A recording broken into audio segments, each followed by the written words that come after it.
All right. AI is disrupting the personal training industry, and you can either lean in and win, or you can get left behind. That's the topic today that we're going to be talking about is how is AI impacting personal training? And so we'll be going through a variety of things, how it can hurt you, how it can aid you. The important thing to understand is that, like any other tool, there is a double edged sword to this, right? So there is good and bad with everything in life, and AI is no different. Okay. So we're going to be looking at the different ways that it can hurt us, the different ways that it can help us, and we're going to chat about how we could use it to our advantage to stay relevant and have thriving careers as personal trainers today. So, there's a couple of categories that we're going to talk about. We're going to talk about, the first things to watch out for. How can we get left behind in this industry, okay, by not paying attention to the signs that are on the wall. The next thing we're going to look into is what are the things that we should be leaning into, okay? And um, those are the things that we want to double down our skill sets on as we go forward here in the industry. And then what do we need to leverage? How can we leverage AI and use it in our favor? Okay. So as I go through, if you have some things you want to talk about, if you have some questions, pop them in the chat and we can get the most out of today's conversation. Okay. So I'm going to start by just sharing my screen here with a few slides. Okay. And so we're going to start our journey on this double-edged sword with how can we get left behind, right? There are other industries that, are getting left behind that have not necessarily paid enough attention to how AI is advancing, and it's now caused a problem. A couple of notable industries are coding. Okay. Coding used to be a really great job, and we used to need lots of coders because we were creating all this technology, but it is a skill that AI has taken over. So now, what it took 5 or 10 coders to do, it's taking one coder to do, oversee the operation and AI to code it. Another one is copywriting, right? Again, a really good skill set that people used to have, but there is so much copywriting AI out there. And we're going to talk a little bit about that today. That again, what used to take the job of 5 copywriters, you might have just one person overseeing it. So these are industries where perhaps people were not paying attention to what was coming and shifting their skill sets so that they could stay relevant and stay in demand. All right. So what do we have to watch out for in the personal training industry? So if you are a personal trainer or coach that focuses on cueing movement, right? Like really focuses on during the session, well, I'm going to analyze your movement, fix your technique, that is a warning sign. That is a red flag. Another one is posturologists or people that look at alignment and posture from a visual perspective. And the third piece is if you're a programming trainer, meaning like people come to you for just programming or you're doing online programming or things like that. These are red flags right now in our industry because of the capabilities of AIs. Okay. So let's talk about these three different categories a little bit here. So the first one is the movement piece. Okay. Movement is important. And having proper movement assessments and analyzing movement is important. The thing is that artificial intelligence is getting really good at doing that for us because it relies on external visual cues. Is the person having a forward lean when they squat, or their knees cave in, or, what is the position of their arm during this press? So there are more and more apps and technology that are able to do these types of things, and that is something to be aware of. Now, here's the thing about AI is that it is growing and advancing incredibly fast. So even the things that can be done today are incredibly like advanced compared to what those same tools could do even 3 or 4 months ago. And that's important to understand. So you might look at some of these movement apps and say, well, it's missing a couple things, but will it still be missing those things in 6 months or will it have nailed those types of things? Okay.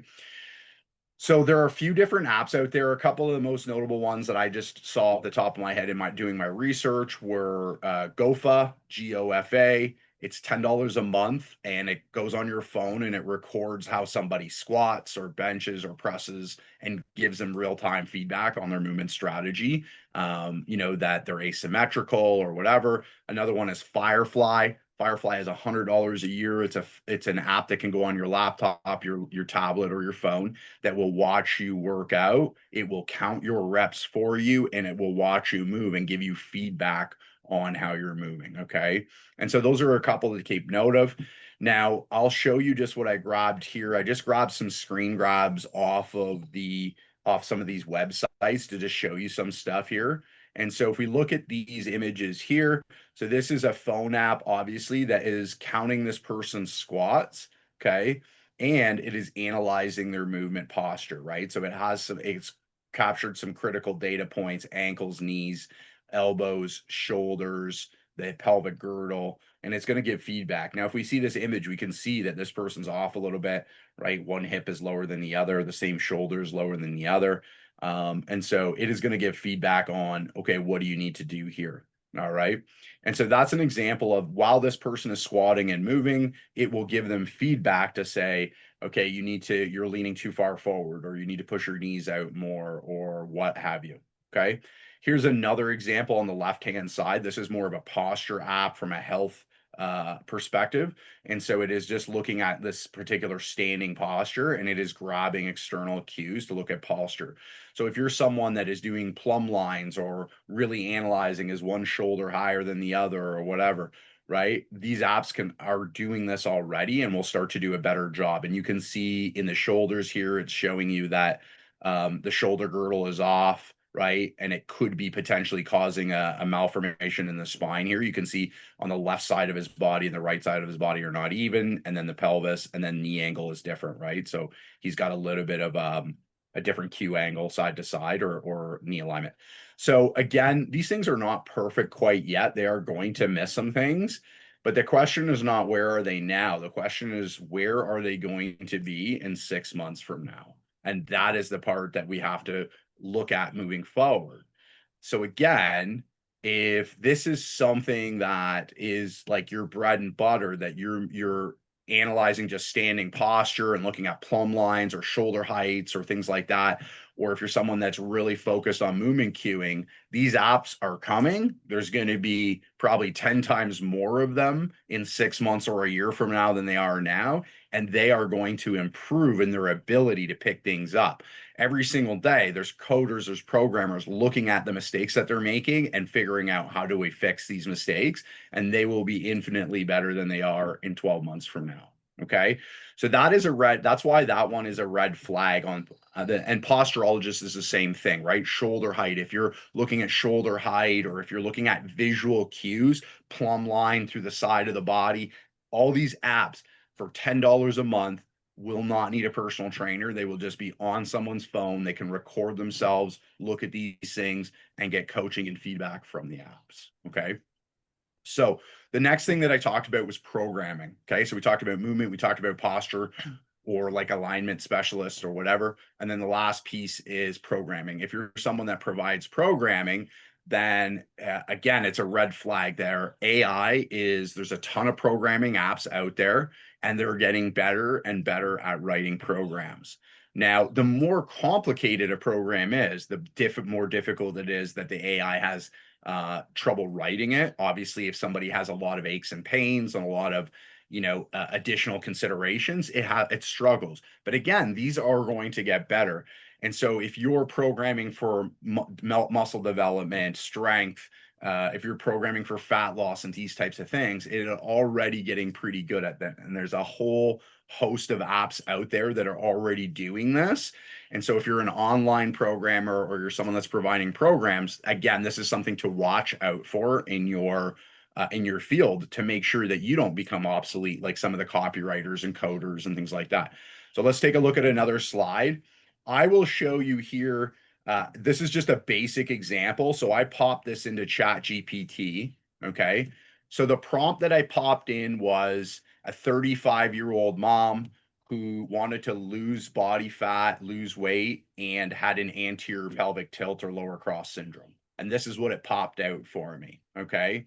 So it popped out a Tabata program, as you can see here. It's got a warm up of some mobility work and stability. So cat cow stretches for mobility, glute bridges to, activate the posterior chain in the glutes because they have an anterior pelvic tilt. Bird dog, integrating the glutes into the low back and core. And then some light cardio there. This is not a terrible warm up. Is it super customized to a lot of the things that we talk about in exercise therapy? Absolutely not. But I did not use that in the prompt either. So that's something to just make a note of, is that, I didn't have that in the prompt. Okay. The other thing here that we're looking at is it created this Tabata program through ChatGPT, and it's not bad, right? So it's got 8 sets, right? Two different exercises for sets of 4, 20 seconds on, 10 seconds off.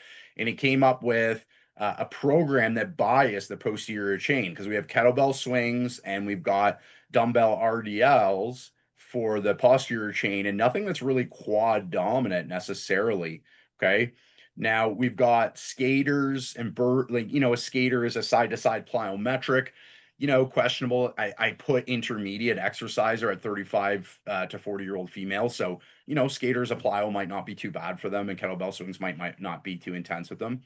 They also put in some core stability, front and side plank, right? To make sure that, if we are adjusting the posture through these RDLs, that we're keeping it there with front and side planks, like we're integrating the core into the hips.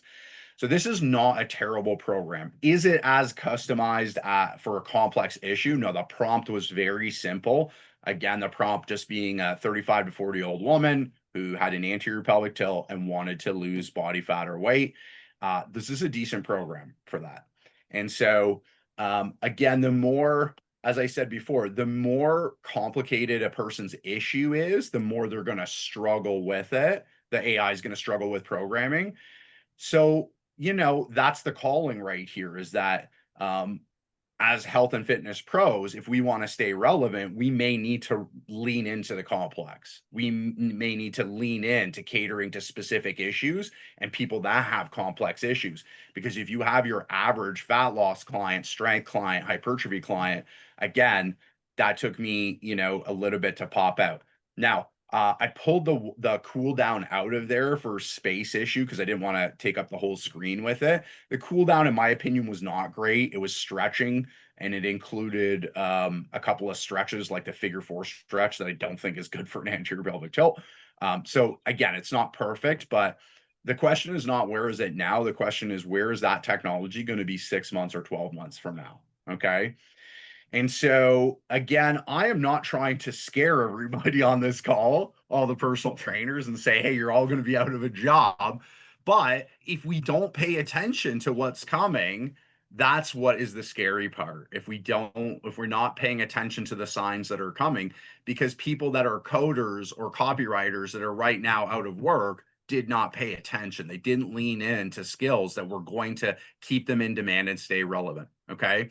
So that recap on this, what the left behind stage is, I'll pop this slide up one more time for you, is the left behind stage really is, these are not necessarily a set in stone, but these are things to pay attention to.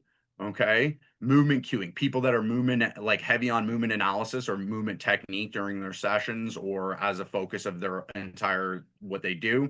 Posturologists, people that focus on external cues for alignment, shoulder height, plumb lines, things like that, and people that are programming. These are things to watch out for, that if you don't lean into other skill sets, it is possible that you get left behind in this industry. Okay.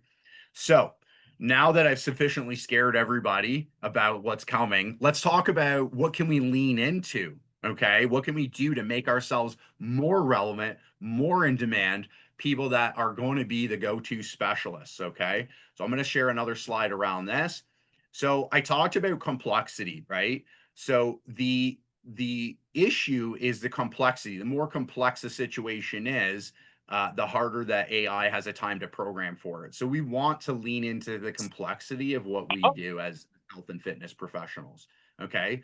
So here's things that we want to lean into: hands-on skills, interpersonal skills, and community. Okay. So these are three things that we want to lean into to AI proof ourselves and always be in demand for the future of personal training.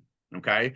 So if you look at this, hands on skills cannot be replicated by AI. Right. So I'm going to double down on exercise therapy here because we're teaching hands on muscle testing to get to the root cause of problems. AI will not be able to reproduce that for you.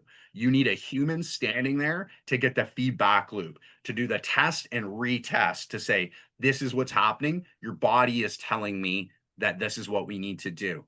Okay. It's a hands on skill that will always be in demand because you can't machine learn that. That can't be replicated. It takes critical thinking combined with the kinesthetic feedback or cue. And that is something that will keep you in demand because that hands on skill will always be a hands on skill. Okay.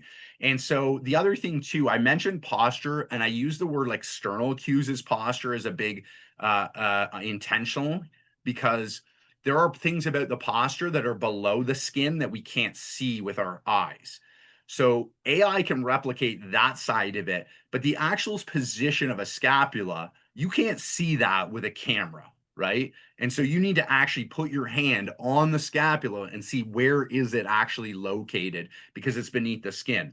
So that's sort of hands-on posture analysis of like, is that a transverse plane in the twist? Is it actually a lateral tilt or is it a wide or a downward rotated scapula? What's happening at the neck? You can see general posture at the neck, but something like a retrolisthesis, right? You won't be able to see because the skin's in the way and you have to actually put your fingers on the neck.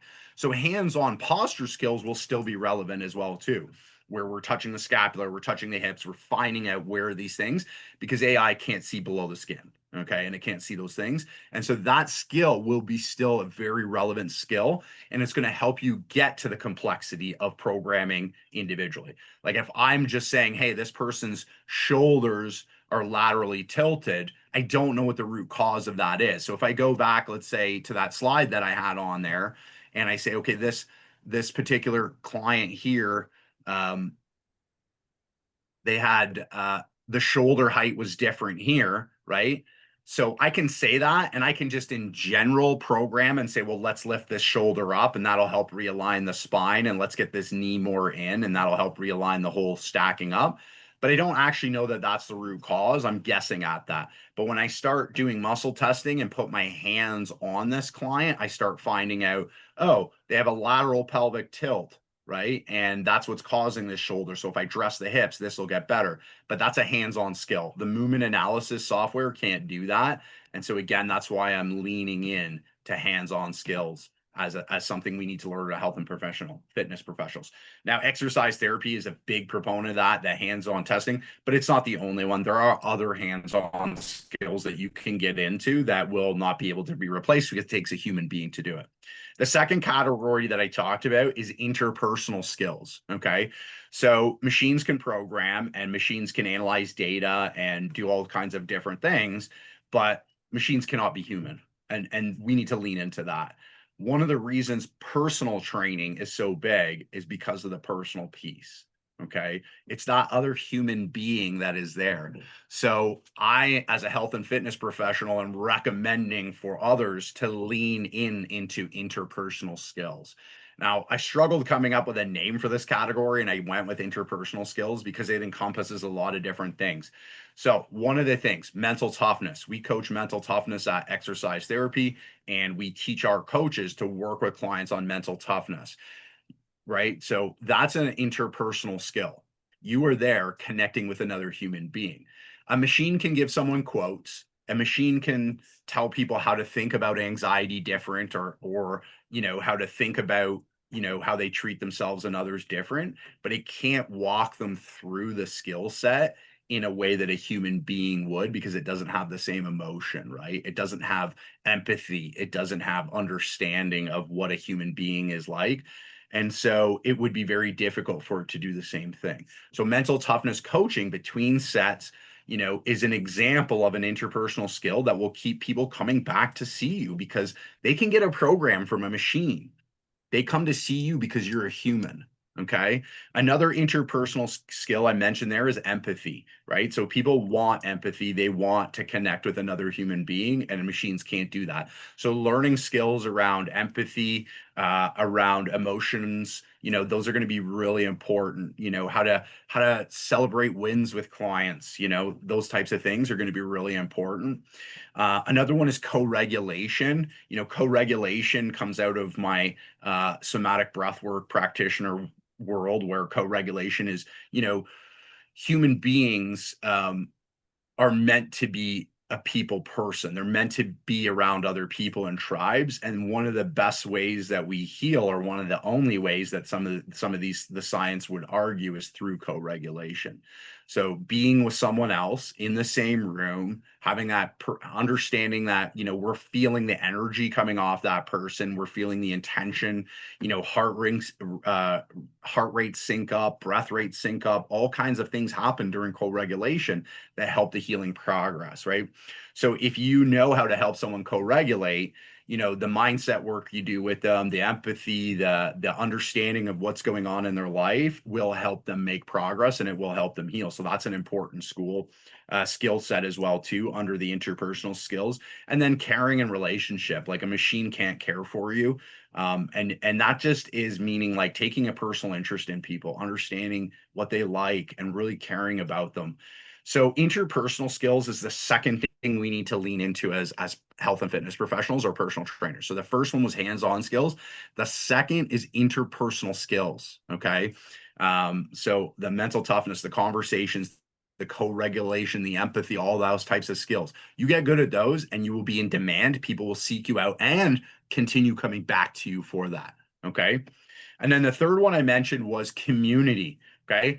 So people, like we just said, are meant to be in communities, right? We are human beings are tribal. We're not meant to live alone. And so we want to create communities, right? Communities of people. And so we're a community right here, showing up, learning together, moving forward together. That's a community, but everybody can have their own little community. You can have a community of clients. You can have a community of, where, of people that are interested in a certain style of training, a community of people that like an alpha trainer, a community of people that want a sympathetic trainer or whatever. But you have to have a theme or whatever for your community. People want to feel like they belong to something. They want to belong something bigger than them. They want to belong and fit in from an early age. When we're children, we want to fit in and belong, right? And so creating community is going to help us keep people coming back to us and have them seeking us out. And community could be small, could be 5 people. A community could be big, 30 people. We're having a big community here.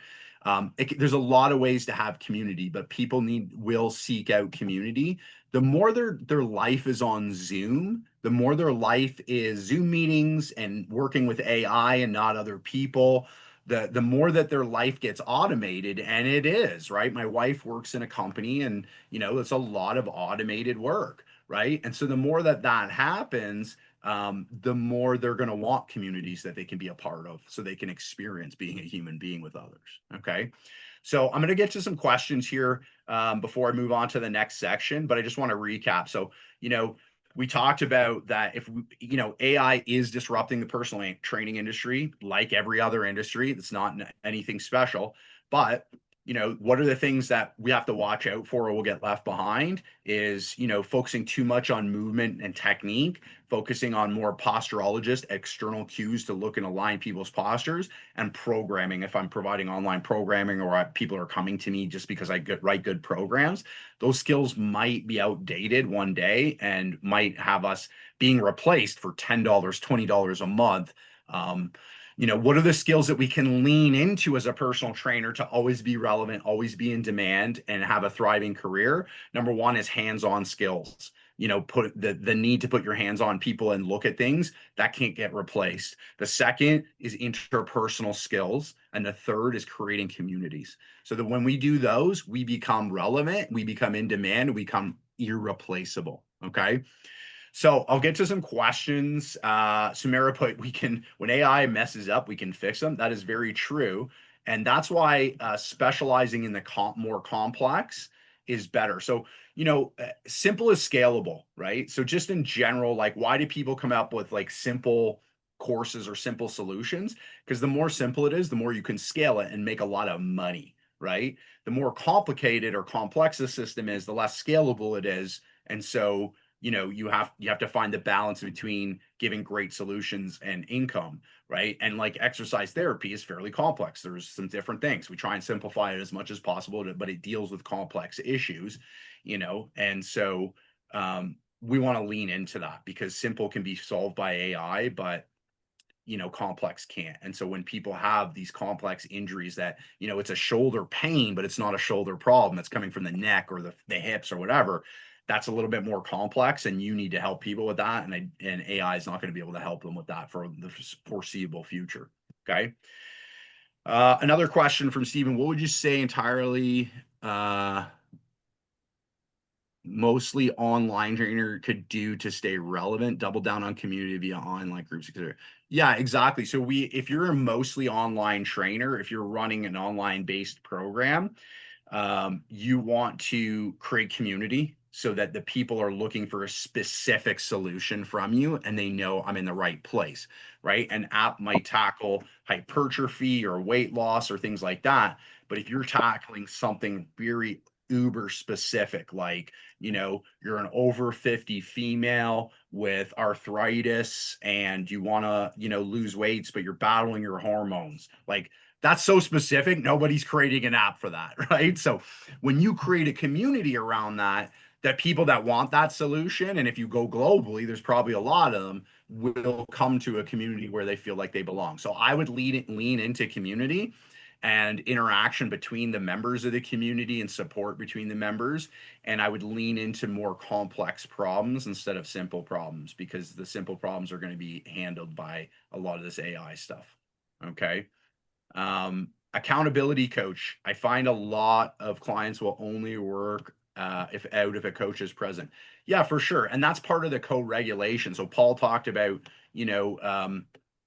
part of the co-regulation or interpersonal skills are the accountability of a human being. Now, we are going to talk a little bit later about accountability apps. So there is accountability that you can create through apps and through AI, but people don't really feel bad when they cheat on their AI, but they feel bad when they cheat on their person. And so that's the emotional part, right? Is creating a good relationship with someone so they feel more accountable to you. If you don't, like, if you worked with your trainer for one day and you don't know them as a person and don't really care, you probably don't care if you didn't listen to them or don't show up.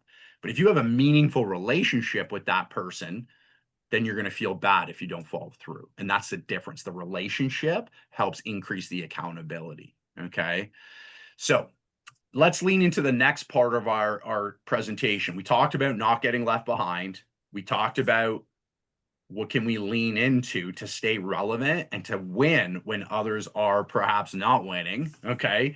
And the last piece is, how can we leverage it? Okay.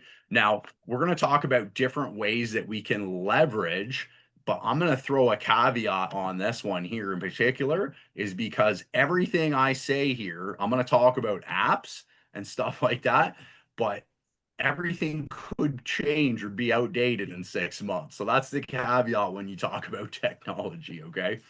So how can we leverage it? We can come up with better solutions for people. We can create more time in our days, weeks, and months. We can use it to create community that we just talked about, and we can come up with some really cool, unique tools for us to help run our business better and create engagement across people. Okay. So these are ways right now that we can leverage AI. All right.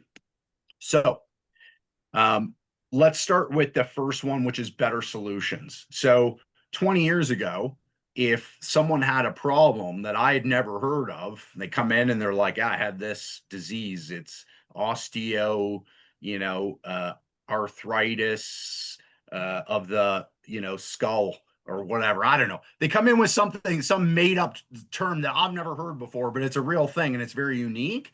How long would it take me to figure out how to help this person? Because I'm pulling out textbooks, I'm looking for research on it. And then, maybe 10, 15 years ago, we're looking on Google and we're doing searches. But like, if you were there 10 years ago doing those Google searches, you know that it wasn't easy to find stuff. Like if it was anterior pelvic tilt, great, I could find it. But if it was something that was more complicated, it took really a long time of searching to find really good information on that particular topic. You know, this article mentions it, but it's not relevant, or this piece of literature mentions it, but it's not relevant. Well, now we can have ChatGPT or other AI solutions do the research for us. Okay. So when, you know, they can pull in a matter of 10 minutes the entire internet, we get to better solutions for our clients. Now, is it 100% accurate? No, but it's a great starting point. Okay. So it's a great starting point for us to research, start our research. So you can, within minutes, start better research for something that used to take us hours to do. Okay. And that means that you can handle more complicated issues, things that you've never heard of, and you can start down the pathway of providing better solutions to clients because you're using AI to help you do research. And that's one of the ways that we can leverage it to find better solutions. Okay. Another way that we mentioned was accountability. Okay. So there are accountability apps that you can share with your clients. There's a lot of them out there. Trainerize is one, there's other ones, but you have a shared access with your client where they actually have to log their workouts and you can see them. You can see if they did it or didn't do it. Some of them are attached to heart rate monitors on watches and things like that. So you can tell if they're lying that their heart rate didn't go up. Right. We had a couple of calls ago. Brendan was talking about when he used to coach fat loss, he used to have clients send him, you know, a text of the pictures of the meals they were eating because he found like most people lied on their meal journals. Right. Well, they have apps where they have to upload the pictures of the food and you can see the pictures of the meals that they're having. Right. And so accountability can be really helped through these AI apps and tools that just make it so much easier and so much less work on the part of the coach to send a text message or to ask for feedback or to say, let me see your workout log. It's just all automatically tracked on these things. They also have, you know, it's just come out more recently is that there's an app. I can't remember the name of it right now off the top of my head, but you take a picture of the food and it actually scores the calories, right? So like you can have a meal, it'll take a picture of the meal and it'll add up all the calories of everything it sees on the plate to help your clients track their calories better.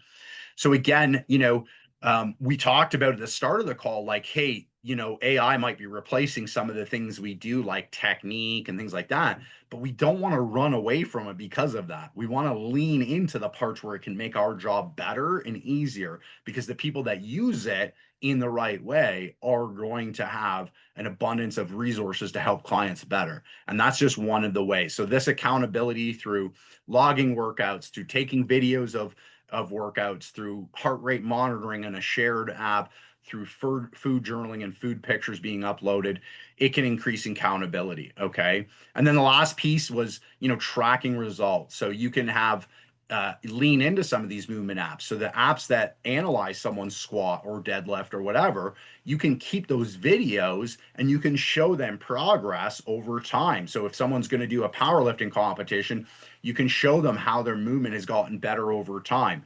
It can track and body fat, and it can. There's ones that are analyzing body fat percentages through a picture.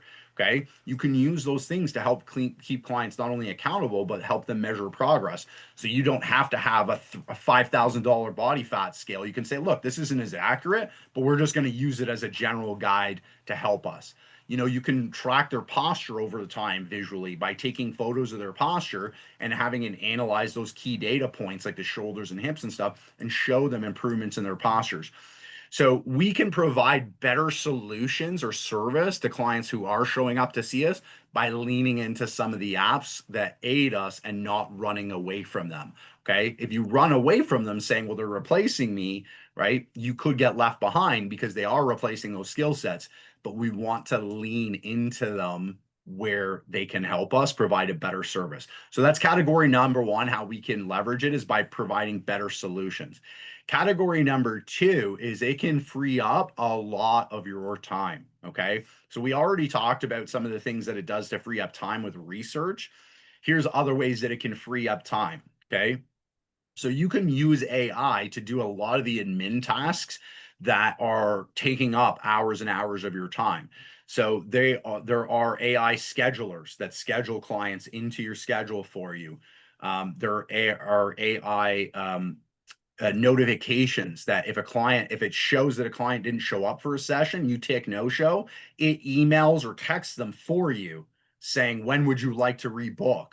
Right? So that you don't have to do that yourself personally, send a text.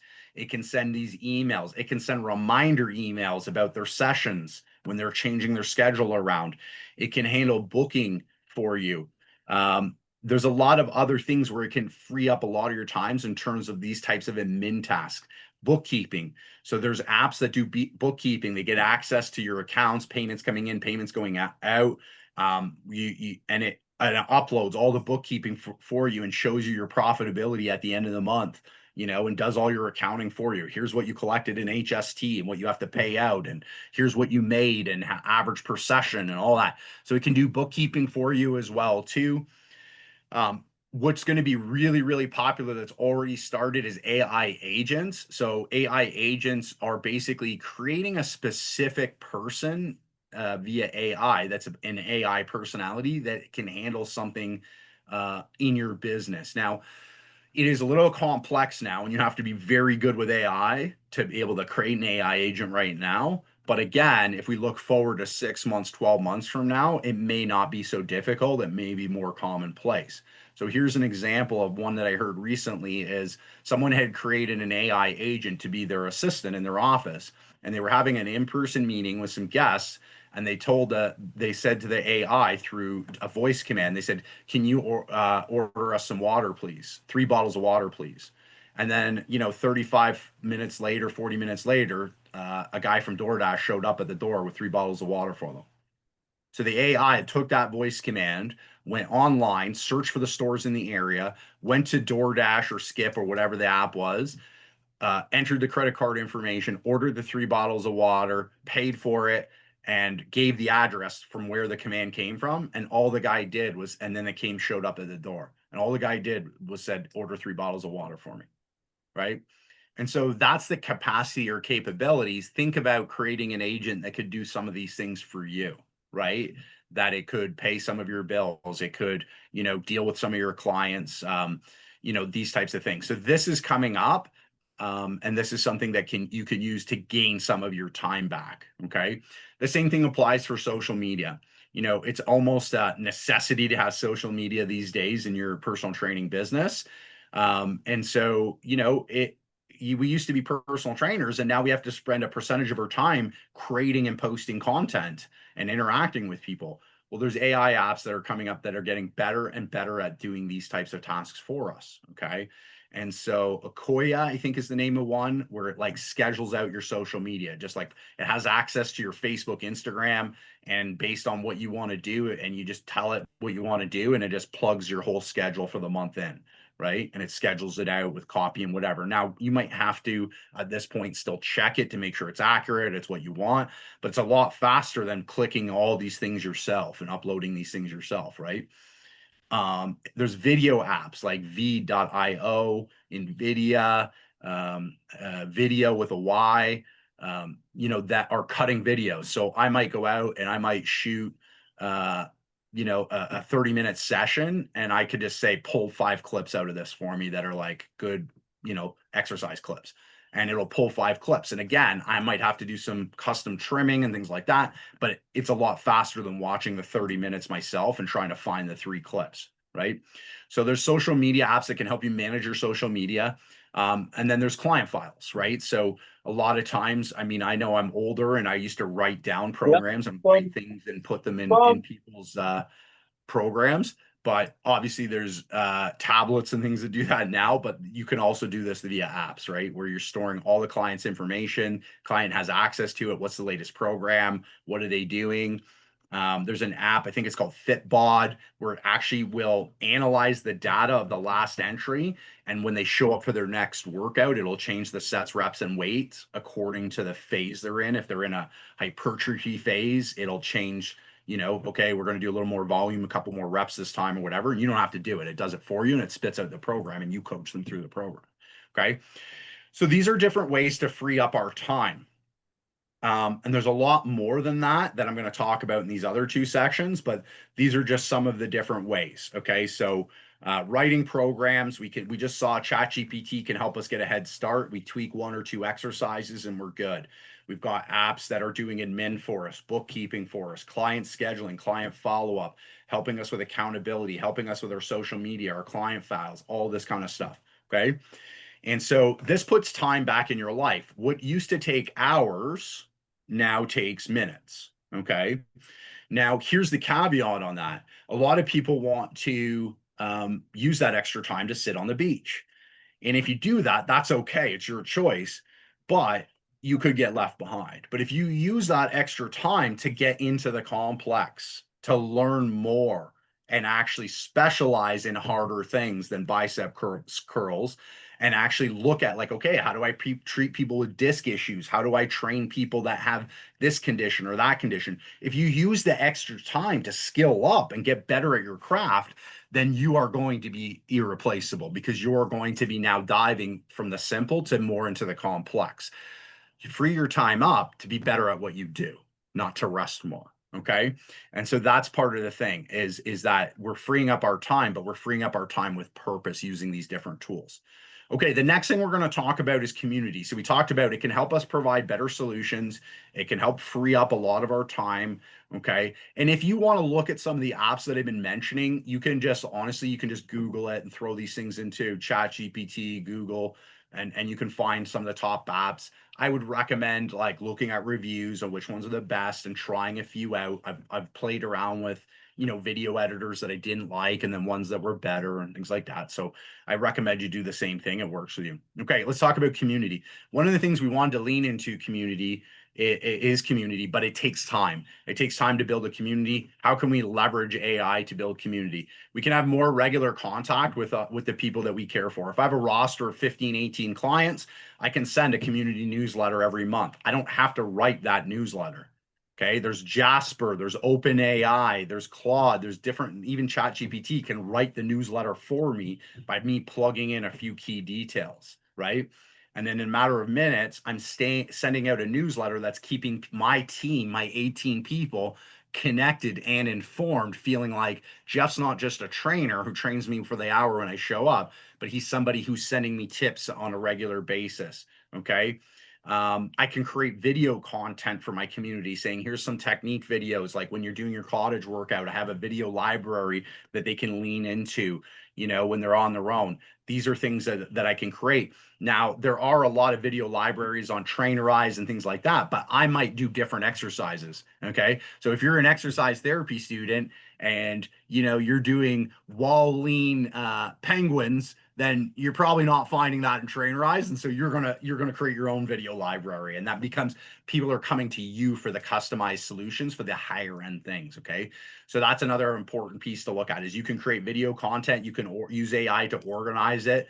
And have the right content for the people, and then you can create team tracking and team boards, right? So if I have a community of 18 people, and I say, okay, in January we're going to have a show up challenge. Whoever can hit the highest percentages of workout this month is going to win a prize at the end of the month. But all the clients, they can't see each other's results, but they can see the leaderboard.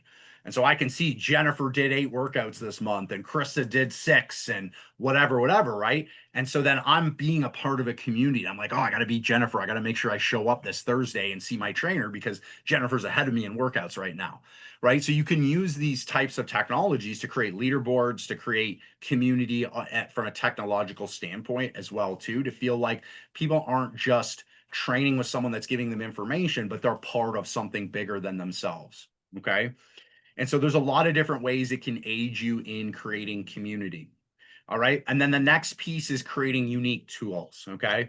So the ability to create unique tools that we can use to keep clients engaged with us, to keep the show that we're giving a lot of value, the barrier to entry has gone down. So it's pretty simple now for every single trainer to create their own app.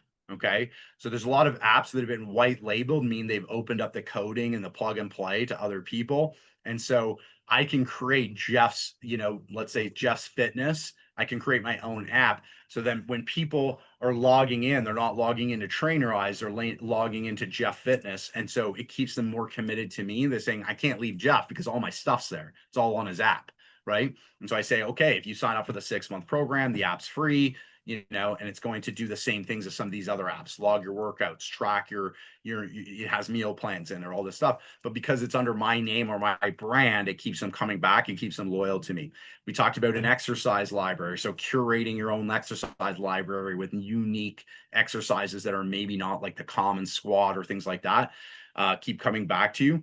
And then there's other tools like chat bots and things like that for nutrition support, right? Again, it's not perfect. And you're going to have a disclaimer on there saying, hey, like just double check everything the chat bot says to you. But if I have a community, if I'm coaching a community of people and I have a chat bot available for general nutrition questions, they can go in and say, hey, like I'm vegetarian, but I got to get my protein in. What are good ways to do this?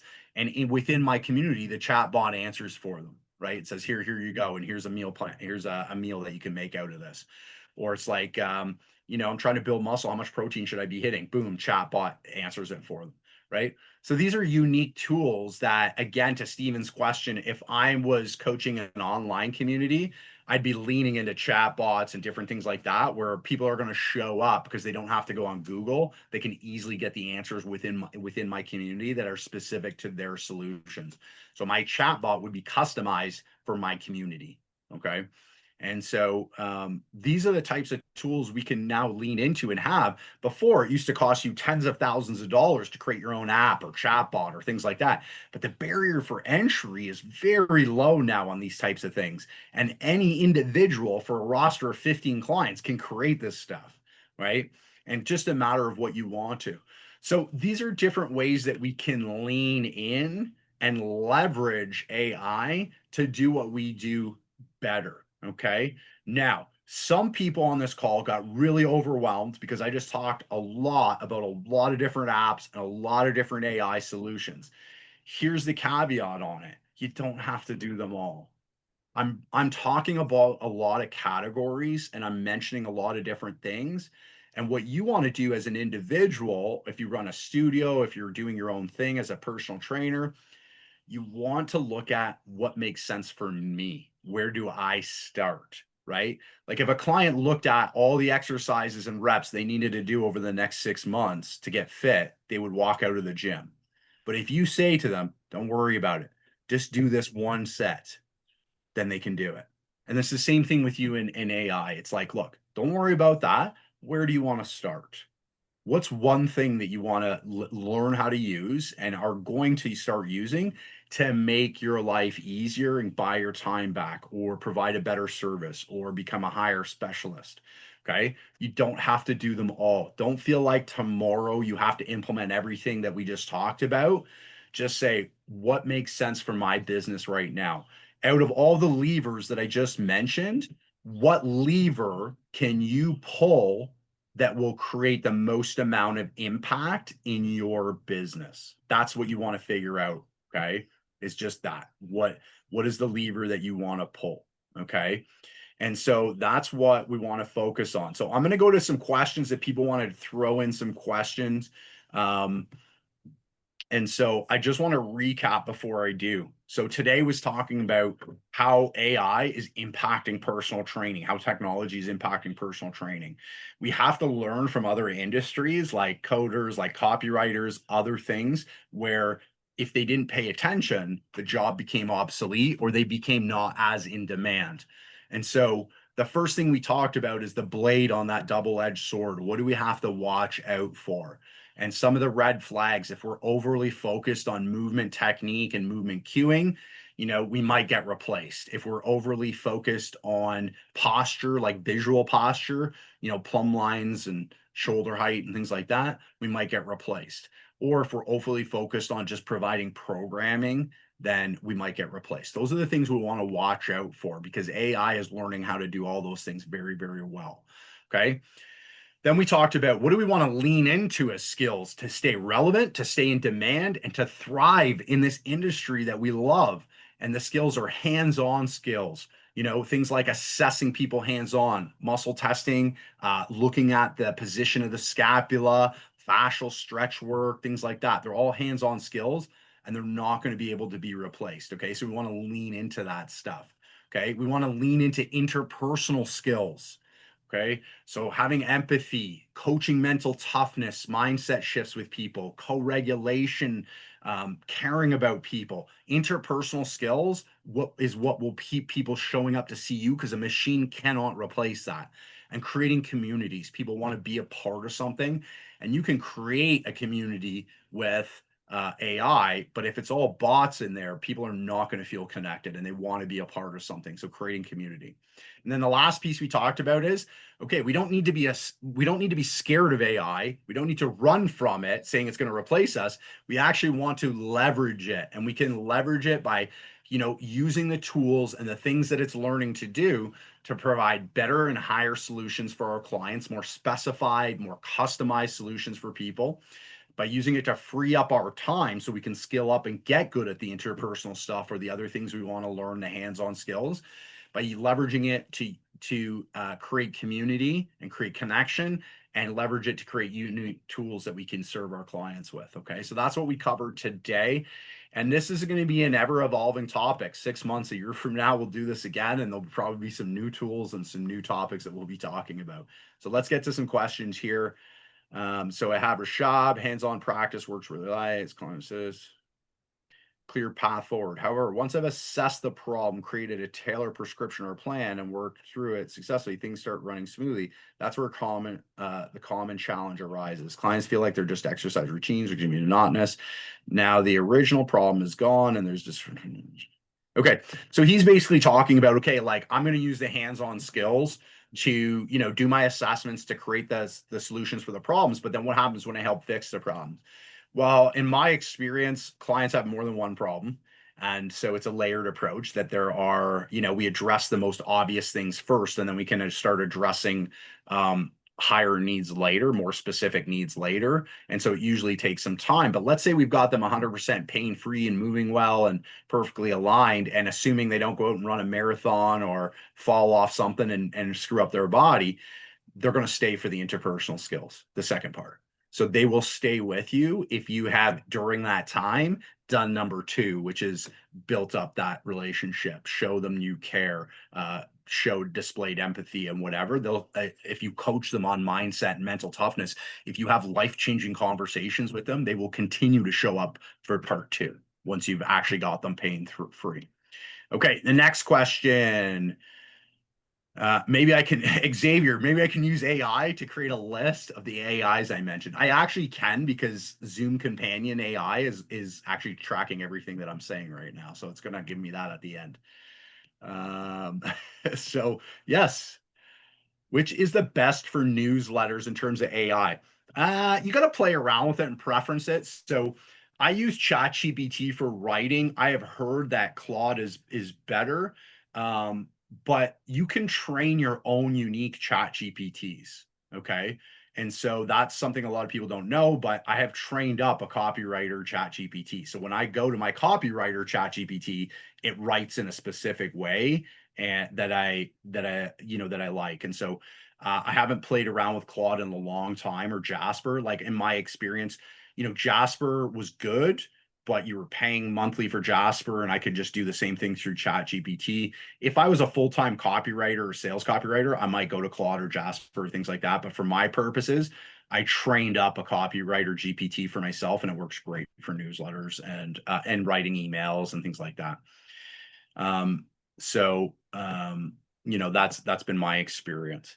Okay, and then some people are got to run, but I am happy to stick around and answer some more questions here on technology and AI to the best of my ability. I'm a trainer too, team. So obviously I'm not necessarily a technology expert. You're very welcome, Dina. So does anybody else have any questions or anything they want to chat about in terms of how AI is impacting the industry, or what they can do in their business to help these things?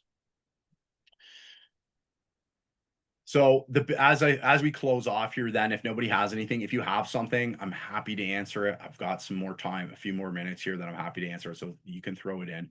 or come off mute. But again, I'm not starting with everything. There's too much out there. What I am starting with is staying attuned to what's going on, right? So I'm just like I'm playing around with tools. I'm staying attuned. I'm just trying things out. And I've found that it's it keeps me moving forward, right? And there's obviously people that are tech experts. So Jen asked about video editing. So there's a number of them. I haven't used Veed.io, but I've heard really great things about it. I have personally used video with a Y, V-I-D or VIDYO, something like that. And it was really good. So I would say, let's say if I was going to shoot something, I would shoot myself just talking about AI or talking about personal training or whatever, or Brendan talking about frozen shoulder. I'd pop it in there and it would pop out 5 clips for me. And then I could just trim up the clips and say, okay, this is no, I don't want this in here or whatever. But I've personally used that one. I've heard really good things about Veed as well, and then NVIDIA as well too. So those are a few of the most popular ones. I'm sure there's been more that have come out since that I've played around with them, but those are really good.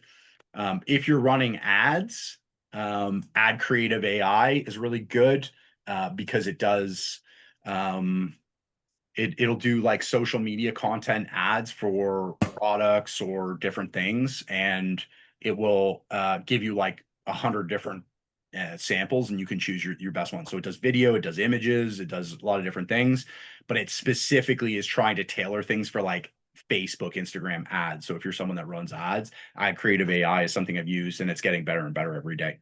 So that was one of the questions we had there. We have another one around. So someone wants me to create Krista a list of tools. I will come up with a list of tools after this call and I will send it out to everybody. Postural assessments. I'm not doing a lot of postural assessments these days myself personally, because I'm using, the hands-on tools like the exercise therapy stuff is most commonly what I'm using. But there's one called Kaya Health, KAIA, and they have a whole postural type of program. And then I found Firefly, Gofa, are a couple, and I think Zing was the other one. But if you type it in, it'll give you a bunch. And they're getting better and better, right? So I'm sure there's a new one coming up in the next little bit that's going to crush all those and blow them out of the water. But those are some of the ones that I've seen, and those are the screen grabs that I just showed you. Those are the companies I screen grabbed, the ones that I just mentioned when I showed the images in the presentation there. So that's something to take a look at for sure. Okay. Kylie has something in here. It was enlightening.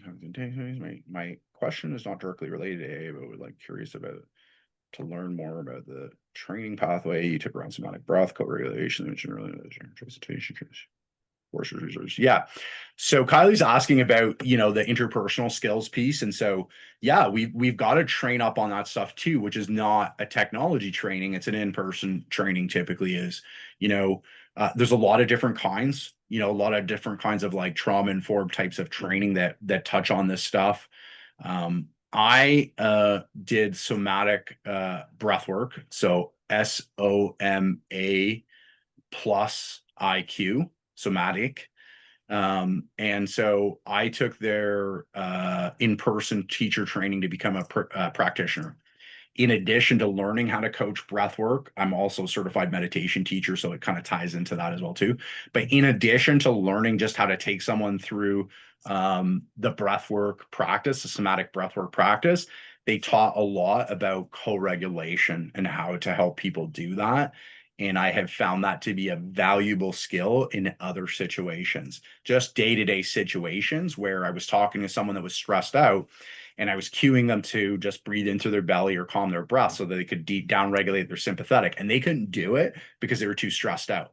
And I said, okay, they're not able to verbally listen to my cues right now because they're a little bit stressed out. So I modeled it. I slowed my heart rate through deep belly breaths. I slowed my breathing. I slowed my heart rate, and I focused on long exhales. And within 5 minutes, they were doing the same thing without me saying anything else. And so that's an example of co-regulation. I asked them to do it. They couldn't do it. By modeling it, I was able to help them. And so that's the training I took, was with that somatic breath work, but there's lots of other stuff. So if you get into that realm of like somatic work, there's other types of somatic work. I've done breath work, but there's other types of somatic coaching. There's other type of breath works. There's other type of emotional teaching. That's the one I took. But they're, learning these skills and seeing how they apply to the people that you work with can be a big key to this interpersonal things, really just helping understand people at a deeper level. Everybody's showing up to see us, and we have these same human problems. And the human problems are, we want to be enough. We want to matter. We want people to care about us. We want to be loved and love.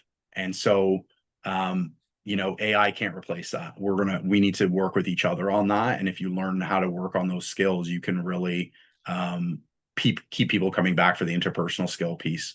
Once the science pieces run out. All right, ladies and gents. Well, thank you all for joining me today. It was a great session talking about a different topic. And we'll probably have to redo this, as I said, in 6 months or a year, because the technology is going to change. The key is this: the key is not to be scared. It's not to freak out or help or feel overwhelmed. The key is just to understand, what are the signs of where things are going, and what do I need to learn from it? What do I need to learn from what's coming up? And that's the things to be, the red flags and the things to lean into, and then leverage the things that you can. So don't feel like you have to do everything, but starting one step at a time can help change the way that you operate and change the way that you run your business. And, if you do that every month, every 6 months, 3 years from now, your business will be very different than it is now. All right, ladies and gents, thank you for spending some time with me today. I hope to connect with you all in person soon, because I love seeing all you.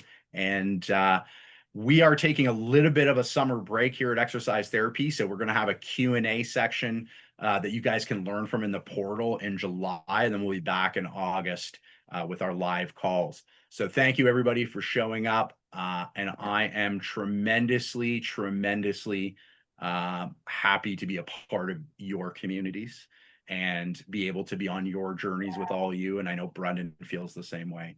And so I'm rooting for you all, and would love seeing you win. Thank you. Thanks, Jeff.